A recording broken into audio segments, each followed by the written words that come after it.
Hi, everyone. Welcome back to Business is Effing Hard, the podcast that skips the fluff and gets raw about building businesses. I'm your host today, Steve Hintz, and today's theme is craft, code, and calculated risk.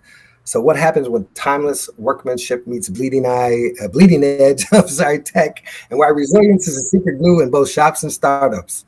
Matthew Buell, today's guest, Matthew Buell. He's an award-winning furniture designer, builder, and founder of Buell Studio, host and judge for Woodworking Network's Young Wood Pro competition. He's a monthly columnist, an AWFS panel speaker, which is the largest woodworking conference on the continent, and a 2023 panelist as well, and an IWF 2024 featured speaker. We've also got Jeffrey Montgomery, an Army veteran and experienced building products for Amazon and Walmart, the founder and CEO of Firewatch AI, which is a leading computer vision product design for outdoors people, law enforcement, and military units. And also Lily Ricassi, who's the COO of Firewatch AI. She's a former Sam's Club strategist and women's health tech operator, MBA in hand, now steering Firewatch's ops and strategy to make responsible firearm training more accessible, especially for new gun owners and women seeking self-protection skills. So welcome everybody to the podcast. Thanks for coming in. Yeah, hey, thanks for having us. All right. You're welcome. So obviously this is the podcast is called Business is Effing Hard, and we're kind of gonna get into it. Business is tough. A lot of entrepreneurs out here watching the podcast are tuning in because they want someone to help commiserate and know that there's other people going through the same kind of tough things that they are. So, but I think just to start, I want to kind of talk about how your business has started. How did you get into what you got into? And that would be a fun entree into that. Matthew, I see your eyes. What sparked you? I know going from hobby to full-time studio. How did this all get going? It found me. Best way. I was working in a jail as a substance abuse clinician, and I was coming home with a lot of, carrying a lot of dark stuff that I'm legally bound to not share. And I just needed something to do with my hands. And I didn't have any training skills, couldn't even build a box, and just started bought a router, didn't really know what it was, about killed myself. It was amazing fun though. And that's when I knew, I was like, this is what I need to be doing. And I just decided that I was going to commit to doing it no matter what anyone said or what my wallet looked like, and just went hard. That was like 16 years ago. I mean, the first 2 years I logged my first 10,000 hours, which in the world of craftsmen is a thing. So yeah, a lot of work. I also didn't have a lot to lose then. I didn't have any kids, and I wasn't married. It was only going to hurt me. Nice. That's how I got into it. Refusal to quit. Very cool. Wow. And it sounds like it's just gone kind of kept progressing here through the years. Huh? Yeah. Well, that's great. Thank you for sharing that. Jeffrey and Lily, can you guys tell me about Firewatch AIs? The first prototype, or kind of how you kind of got into what you guys got into. Yeah. So like all good tech defense companies, the idea originally started as a dating app. And actually, I was sitting in an orientation for my master's program whenever I started my master's program a couple years ago, and we were being given a presentation about a program for entrepreneurs in our area. It's called Greenhouse Outdoor Recreation Programs, led by the local university, that offers funding to companies trying to start things in outdoor recreation. And so I was just kind of sitting there, and it comes with a $15,000 grant. So I was kind of sitting there in this presentation. I was like, man, what do I know about that could get me that money? Like, that would be really cool. And so I was working on computer vision projects with my employer at the time, and I have my background in the Army, and I'm a avid firearms guy. I like to do long distance shooting. And I kind of figured, okay, how can I take those and just kind of smash them together? Just kind of the real Reese's peanut butter cup method. Mm-hmm. And what I kind of arrived at was this idea of a long range sensor that sees and detects bullet impacts and relays it back to the user. And that's evolved over time through different iterations of, okay, can it be used and deployed for military and police, all the way down to, okay, the system, could it operate almost like a Top Golf style technology for people to get into shooting, because now they have a way to see and have this digital gamified experience while using their actual real firearms. And so that's how it's evolved and built over time. Is it really started with just kind of that little bit of greed, wanting to get that money for funding and investment. And it's over the last few years, it's just been growing and building, and our team's been building, and we've been continuing to develop it. Yeah, so building on Jeff's story, I came onto Firewatch because of Jeff. We actually took a class together in both of our master's program at the University of Arkansas. I was getting my MBA, he was getting his master's in product innovation, and we took a class together. Initially, when he pitched this idea in his presentation in the class, I think it didn't really catch on to me until he mentioned the word Topgolf for shooting. And that's when it was like a light bulb in my head. I just thought that was such an innovative way of getting people interested in how to shoot firearms, but even like how to shoot better, how to be proficient at it, how to use your weapon in a correct way. I think firearms are not something that's just going to detonate like a bomb, and it seems like our society treated that way.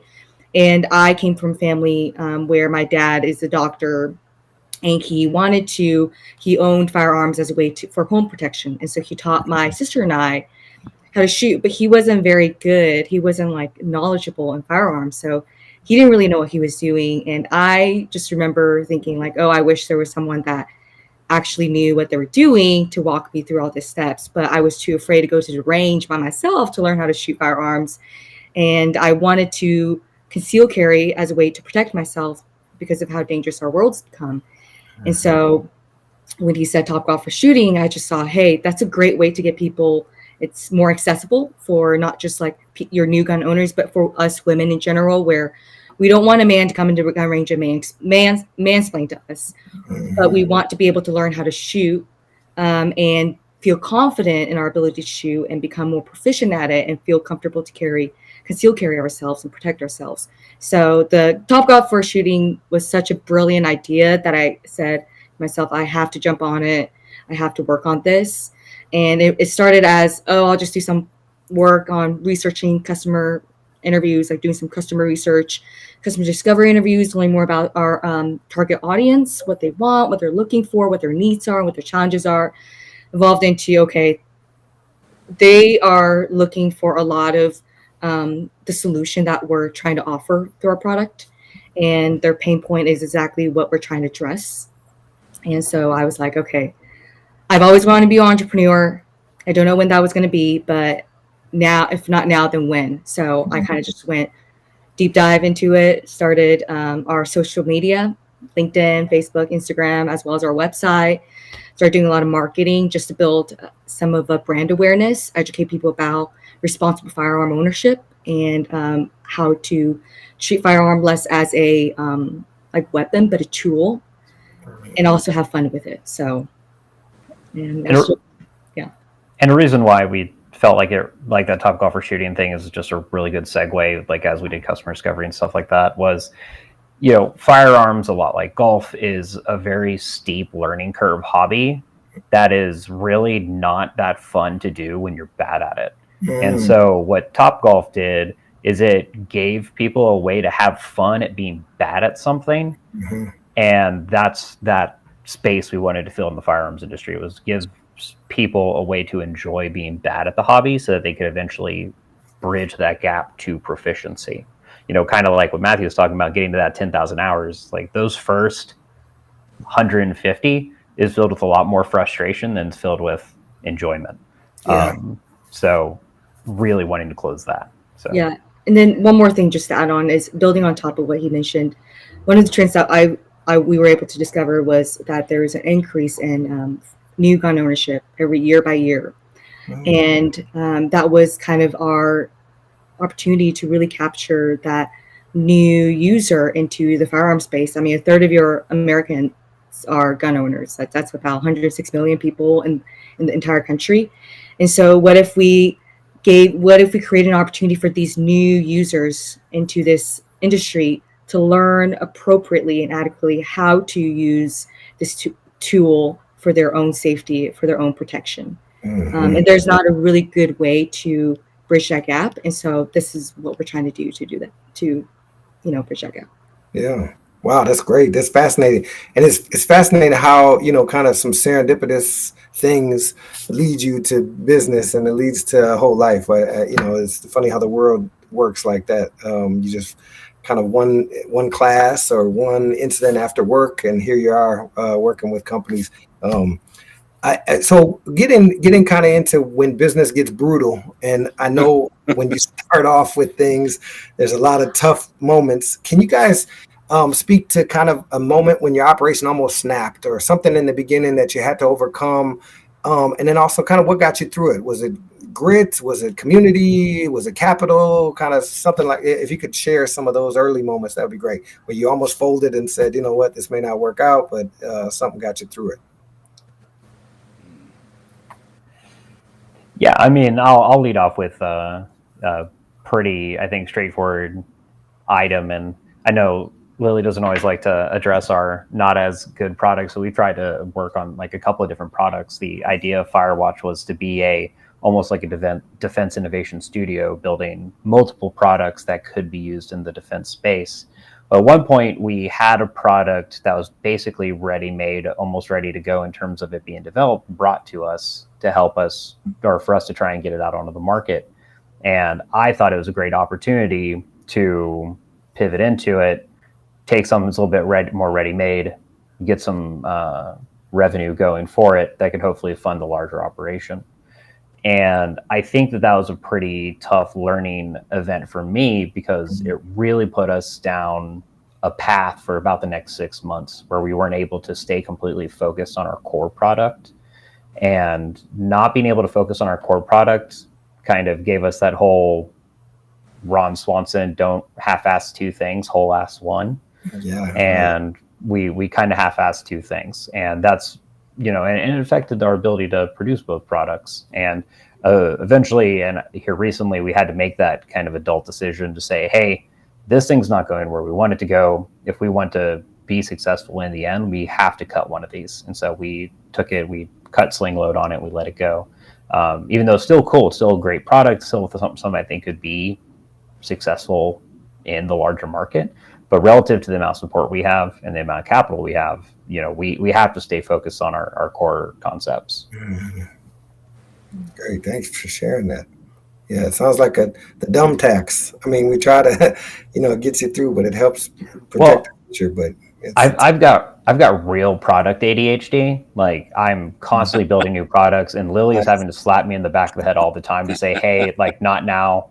Like one project at a time, because I'm constantly coming up with new things, and I've had to make an entire Notion board that is Jeff's ideas for later, because I can't dedicate, like, my rule right now is I can dedicate a lunch to thinking about any particular thing, and I can pour my heart into it for like one lunch. Nice. And then after that I have to leave it alone, otherwise she's gonna come get me. So one of the things that I think is an interesting dynamic between him and I is we have some differences. We have our own respective strengths and skills as well as weaknesses. And in that manner, it complements us, but sometimes we have to kind of compromise on an optimal solution for both of us. So he loves IDA, and I think he has great ideas. But I had come in and I said, look, you have great ideas. If we had millions of dollars, we could probably make all of your dreams come true. But with our limitations and constraints, we might have to devote one thing at a time. And so I told him, hey, just jot it all down. And if our first product doesn't work, we wait a little bit, save a little bit, and come back to it, and come back to another idea you have and see where that leads us. So I think that's worked really well for both of us, so that we stay focused. That's a lot nicer than the conversation actually went. So yeah. To answer like your question, Steve, on, I guess from my perspective, on one of the hardest things that I've faced and dealt with as an entrepreneur is building credibility as a first-time entrepreneur, and trying to continue to pursue your dream, but also realizing that you've never done this before. There's a lot of uncertainties. You don't know what you're dealing with. You're also limited in the resources and capital you have. How do you get people to trust that you're going to make this work, that you can execute this? to believe in you, that this product is something that's worth putting in the market. And so that was a lot of what I had to workshop, both myself and with Jeff. We talked about this before, and we both worked together to kind of help each other in navigating this challenge of trying to build credibility and get people to believe in us, but not letting those rejections set us back.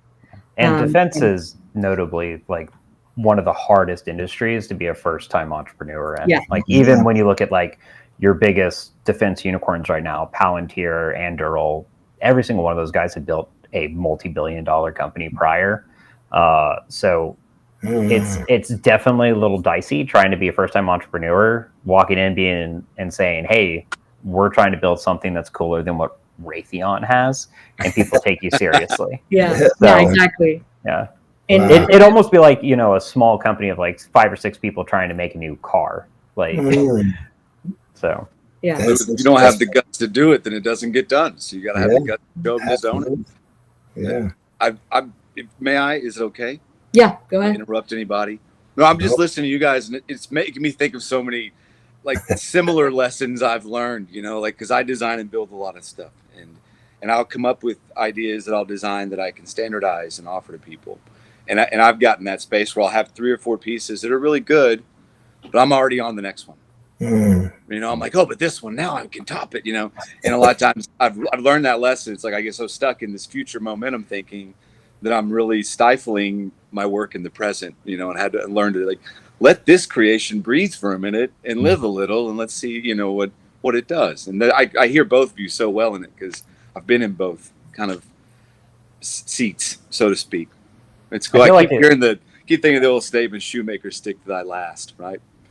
I feel like it's almost giving up on like engine, they work on shoes. Yeah, that's right. I feel like it's almost like giving up on your first child when they're only 5 to dedicate your efforts to the next child. Like there's a lot of growing that kid probably had left that you could have put into it. That's too funny. Oh, so Matthew, too. I mean, furniture trends, they shift so fast. How do you balance your craft and timeless stuff with market demand? I mean, you know, that seems to be I just don't care. Nice. Okay, it's great. Kidding. That's perfect. Well, I do care. But there's been years in my career where I've intentionally not looked at furniture online or anywhere. Like I don't see it. But that came later on when creatively I was getting hot with this. Somewhere around year 7 or 8. I'm getting old. All those years are starting to get further away. The trend with my work was people were calling and saying, you know, I want a dining table or I want a credenza. And I said, what kind would you like? Right. Because, you know, there's the trend exists out in the world, but also it's regional. You know, a trend that's huge in Europe isn't coming over to New York for another 2 or 3 years still, which means it's not hitting Arkansas for another 3 to 4, which I don't understand that because we have the internet, but it is the way it works. But around 7 or 8 people would call and I'd ask, what are you looking for? And they say, one of yours. Oh, wow. And so then it became, and I was always pushing for that, but it happened pretty quick. I mean, 7 or 8 in a business is not that long. That's right around when you probably start getting some trust.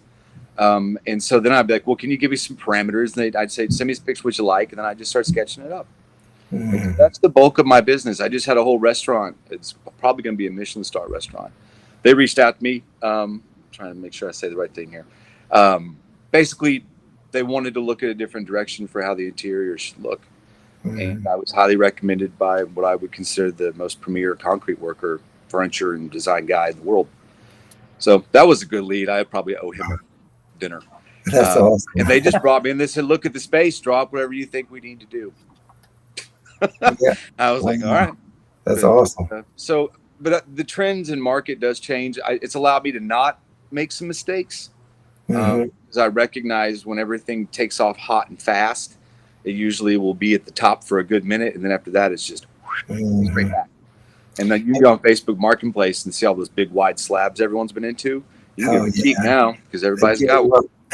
Have you ever done anything that's just flopped miserably and you're like, oh, dang, I missed that one. I can maybe sell it to somebody else? Or is that not necessarily ever happened? Guess. I mean, yeah. I mean, I've built so many things I can't remember half of them anymore. I bet. I mean, I've built a few pieces I don't think didn't take off as well with interest that I wanted. But Mhm.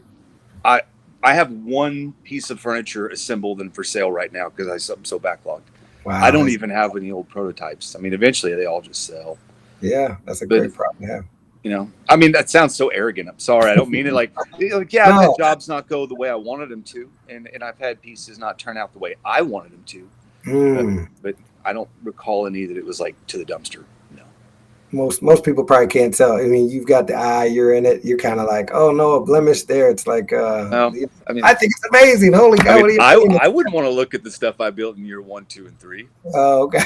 because I'm Looking my back on worst it. critic. I'd be like, oh. But Yeah. yeah, I mean, the people, everyone. I mean, most of the time, people are pretty happy with it, unless the wood does something weird, which is usually because of user error, not. Gotcha. But So, hey, Jeffrey and Lily, back to you guys about the firearms and the defense space.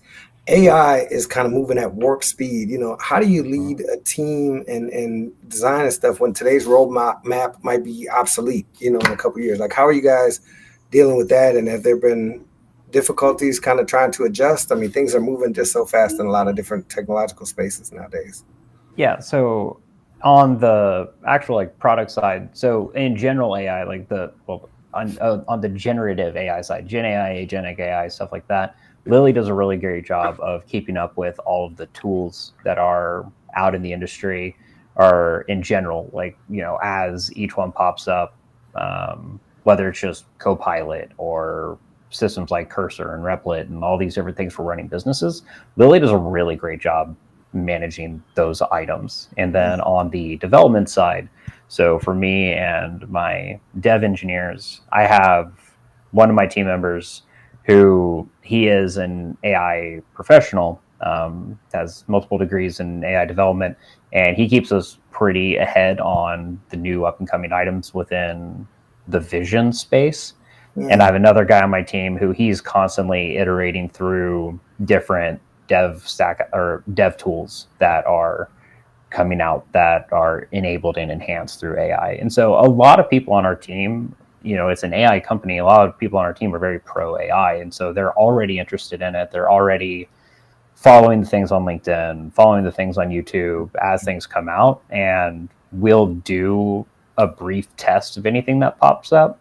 And then if it works, we put it straight in. If it doesn't work, we just don't worry about it. Wow. Yeah, building on top of what Jeff is saying. So I would say one of the things about being an AI company is you have to stay on top of the trend. There's no excuse. You have to.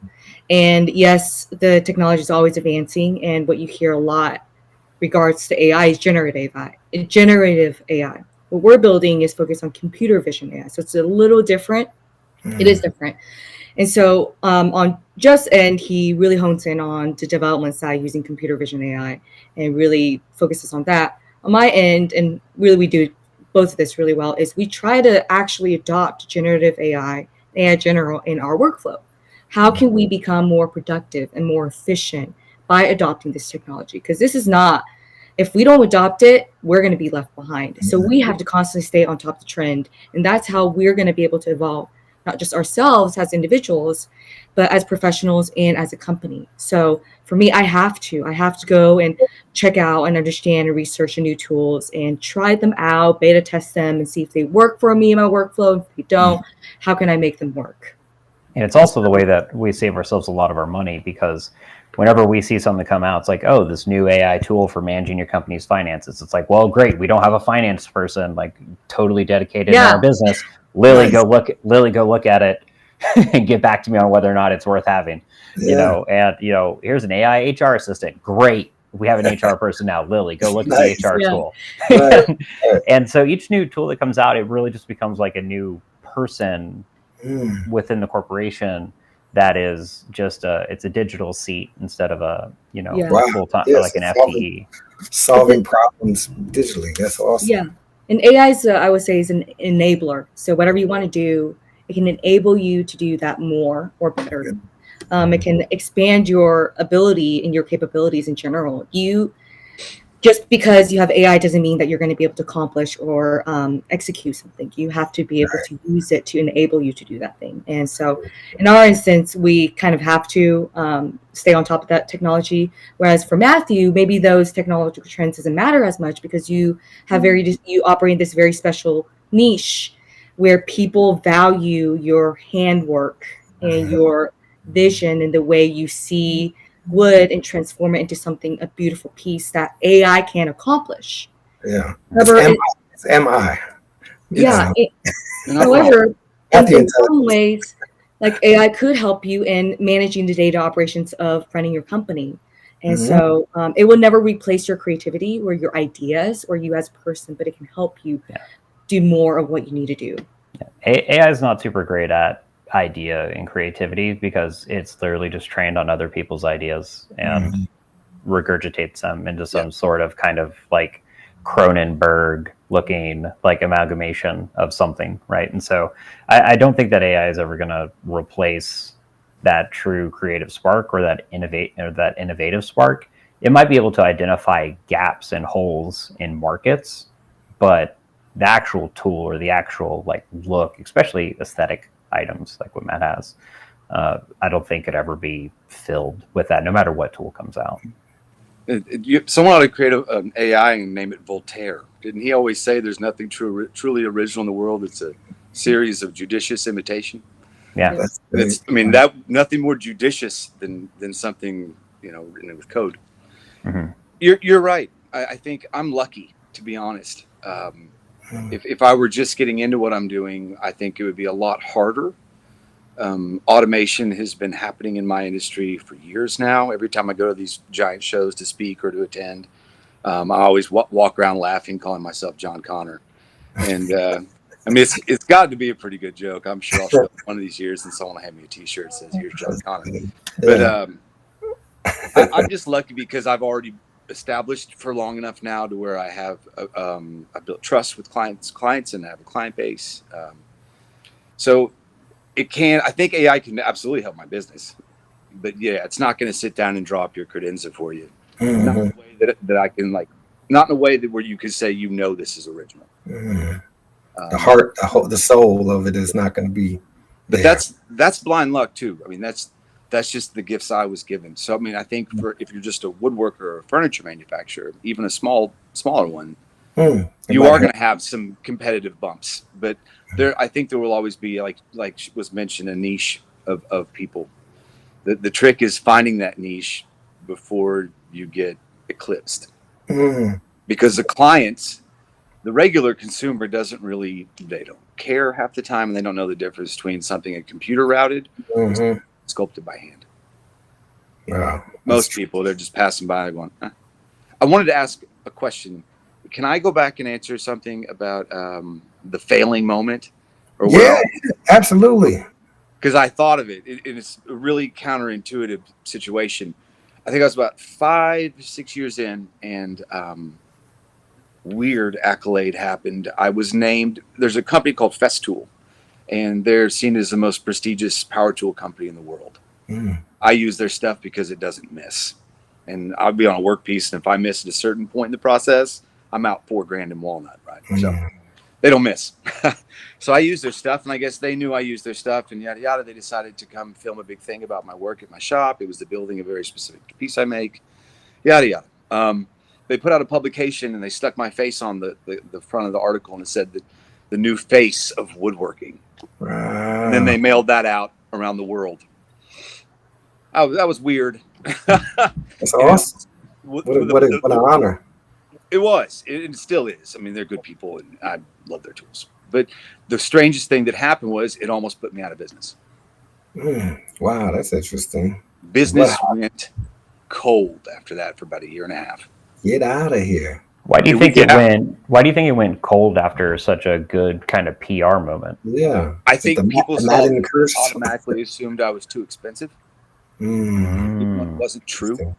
And I've experienced that in my earlier years I took pieces to like a fair/market situation, and my stuff was very refined and everything else there was real kind of like rustic. And so I didn't really sell any. I don't think I sold a thing. people would walk by and go, "Oh, I love your stuff. I get it, but it's just when I can afford it." And they never stopped and looked at the price tags. Wow. They just assumed it, even though I was cheaper than some of the junk that was being peddled. Junk. Sorry. Wow. So Retro stuff. How did you work through that? Refusal to quit. You just keep going. I mean, yeah.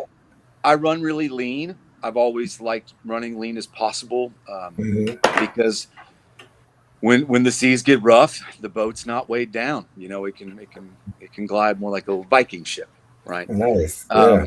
But I remember I had an apprentice then, and I was paying him a lot because we were busy. I mean, I was shipping pieces to New York, to Los Angeles, and I was sculpting a local city's city hall. Wow. But I mean, I still had some work in, but it got real dicey. Wow. Yeah. I think people forgot.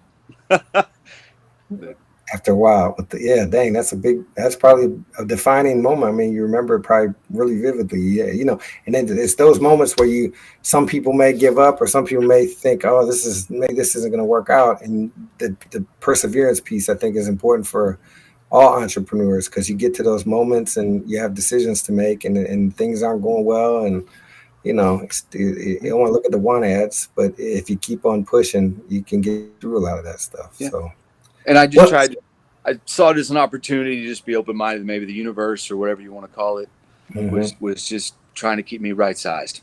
Yeah. That's a pretty big title to receive from a big company. So. That's a great way to look at it. Yeah. So talking about that, for all of you guys, what's the biggest business move that you'd never repeat? Something you might have done that you're never going to do that again. What was I thinking? I would say maybe going into certain, I think that the bigger answer is being too trusting with a lot of advisors. Like when you're really early, and especially when you're in like tech and stuff like that, where everything is about pathwaying into venture, and there's a lot of people out there who are selling advice, and there's a lot of people who have programs and systems and even things that are free. I think that we've been pretty frugal and pretty discerning with a lot of the larger programs we've been, but there's definitely been things that we've gone into that took a lot of our time and, again, a lot of our focus away from actually working on the product. And if there's a thing that I would continue to iterate on, is to really be discerning about where you're getting advice from, the quality of the advisors that you surround yourself with, and then where you choose to place your time.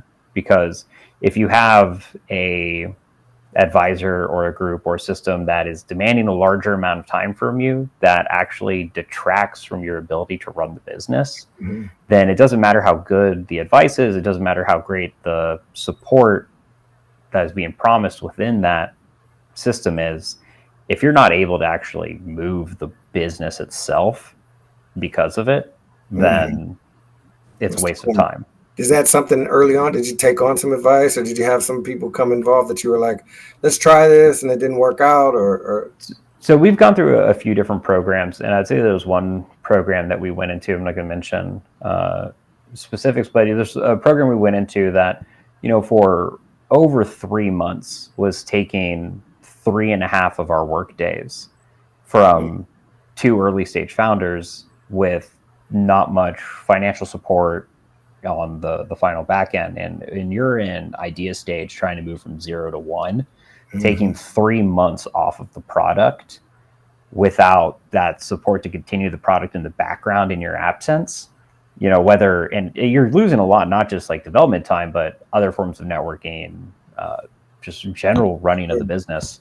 It stymied us, and it, you know, took both of our time. And so ways that I wish that we had been a little bit more specific and had made the calls, because we even made the evaluation of, well, we're not sure if we really want to do this, like going into it. You know, just trusting that gut feeling on, hey, this is advice, or this is a program that we don't think is either well suited for us now, or we just don't think it's gonna benefit us in the way that it's being sold, and just trusting that gut and then going back to just working on the product. exactly what you said. I feel like we've been thrown in a lot of different directions because of the various advices we've received, trusting or thinking that they knew better because they've gone through this or they had a little bit more experience. And so putting our full trust in someone else who had operated or built a very different business, a very different business model and tips. And there's so many ways to build a successful business. There's just not one way. And so when you're receiving all these advice, people telling you, hey, you should do this because this is what I did and it worked for me. And realizing it doesn't work for our business because we just operate in a very different industry. So realizing now that, hey, when we receive advice, before we jump on listening to them and taking action on what they said, evaluate and talk amongst ourselves, come together as co-founders, really discuss and think through what will work for us. And if we have the resources and capabilities to make that possible. And almost seek advice about advice, because you can ask someone you trust about if advice you're getting is good advice itself. Yep. Sure. And it's, not, and I don't think there's ever been like malintent or anything like that. It's just like Lily said, sometimes people have built something that might have like a 1% success rate, and they were that 1%, and they tell you that is the way. And if you do it that way, you'll be successful. Right. And so again, being discerning, trusting our gut, and dedicating ourselves more to the product. What's that quote, Jeff, that you kind of put out? It was like, I've got a lot. The one that you said, like, if you wouldn't go to them. If you wouldn't go to them for advice, don't take their criticism. So. We've also received a lot of criticism from people who don't know our industry or have no idea. And so because they operate in the startup community, and they met a lot of like tech entrepreneurs, or automatic instinct is, this is not going to sell. But they don't know our product. They don't know our problem that we're trying to solve. And so it's been, I think, we've had to really stay persistent and kind of like Matthew, when your business went cold, you had to keep doing what you're doing. Like, we've had to do that too. We've had to say, you know what, they don't believe in what we're doing. They're criticizing us. That's okay. We'll just keep pursuing our North Star, what we think and our vision and our dream. And until we're proven that this product is not going to sell in the market, or there's no demand for it, we're not going to give up.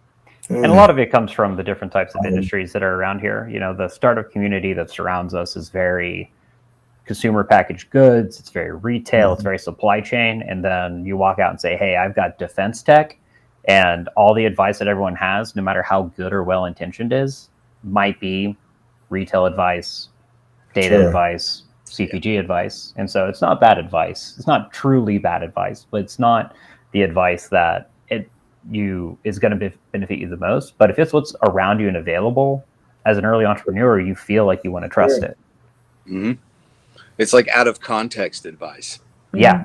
I mean, really, it's like, professional boxer is great at boxing, but it doesn't mean they need to be advised about how to throw a curveball. That's right. Yeah. And they're still athletes. And so you trust them because they're athletes, but they're out of scope. Yeah.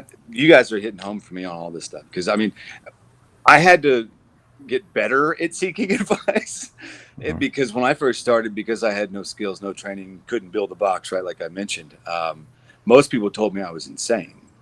I mean, even family members were like, you're going to fail. And I was like, well, then I guess you're going to have a front row seat. Watch me go. That's right. Hey, but a lot of that was just a commitment.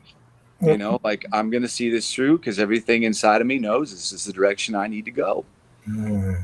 And people can say what they like. As long as I'm not hurting myself or anyone else or breaking any laws, I'm free to pursue that. And I'm usually just going to do it.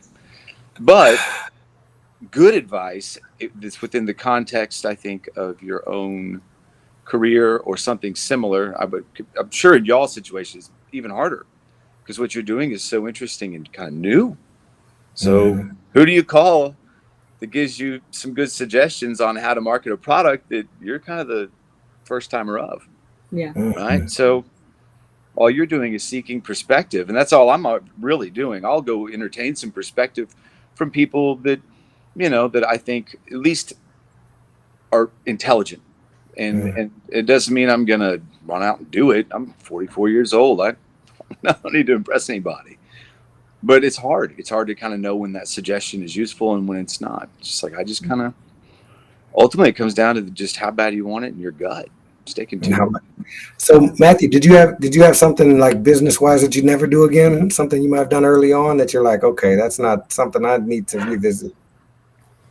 I can't think of like a specific instance. Okay. As far as, like, God, it was just so horrible. I hope I never have to do it again. I mean, I think a few pieces I never want to build again. Okay. But I'm a mercenary. I build for money, so I'm not going to name those pieces because if the money's right, I'll build it again. Yeah, there you go. But I can think of just like more like practices. I probably was too rigid in some of my thinking as far as my day-to-day materials, things I would use. Example, like MDF, medium density fiberboard. It's kind of gross. And I was such a staunch, rigid, solid hardwoods guy, right? That I wouldn't even allow MDF in my workspace for the first 5 years. I'm like, it's not allowed in here. It's disgusting. It's some scruples I had, right? Immature ego is what it was. And then all of a sudden I was just kind of like, you know what? Why is that not allowed in here? Isn't it useful? And a couple of woodworkers who I know, who I think the world of, they were like, you don't what? They're like, I think you will find that that's pretty useful substrate. I'm like, all right, fine. And then during a certain point in time, lumber prices went, and so I had to find a way for some of my clients, because I like to build for everybody. It's not just the elite niche people. I love building for them too, and I try and work with regular, more, just middle end affordability, regular people like myself. I can't afford my stuff. And I find ways to get them something really good, because I want everyone. I mean, I think it's not like just because you don't have money doesn't mean you're not a good person, don't deserve something good.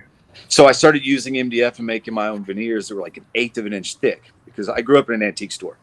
All those veneers with like paper, and you could just touch it and it chip. Well, these are so thick you could refinish them 7 times. So I was able to get really nice stuff to some clients that were on a tighter budget, but they're people I care about. And I used social work background, maybe. No, I don't know. It's a big heart. Some people I adore them, and I want them to have nice things too. Yeah, big heart. Not a good business move sometimes. Well, so just being more flexible in double checking myself and checking with me, making sure I'm not being rigid, was a mistake I made early on. Great. Well, thank you for sharing that. It looks like we're kind of pushing up against time here, guys. So I'm gonna wrap it up. But this has been so great listening to you guys and kind of hearing about your journey and your struggle. Matthew Buell, Jeffrey Montgomery, and Lily Ricassi. It's proof that whether you're shaping walnut or writing algorithms, the real craft is staying true when the pressure spikes. So if today's conversation hit any of you guys out there in podcast land home, share it with your fellow makers and founders who are in the thick of things. And we really appreciate you tuning in. And thank you guys all for coming out and having this great conversation. And we'll catch you next time on Businesses. Yeah. Oh, the elevator pitch. Yes, I almost forgot to give you guys a moment. Oh, geez. Thank you. We can edit this in post here. So we'll all right. Please, I need to know what you guys got going on now. We're going to give each of you a little time and tell the audience kind of what you're into, what's new and fresh, and what you want the world to know about your company. You guys go first. I don't know. All right, well, we've kind of been pitching it throughout, but Firewatch AI, our primary product is called Spotter.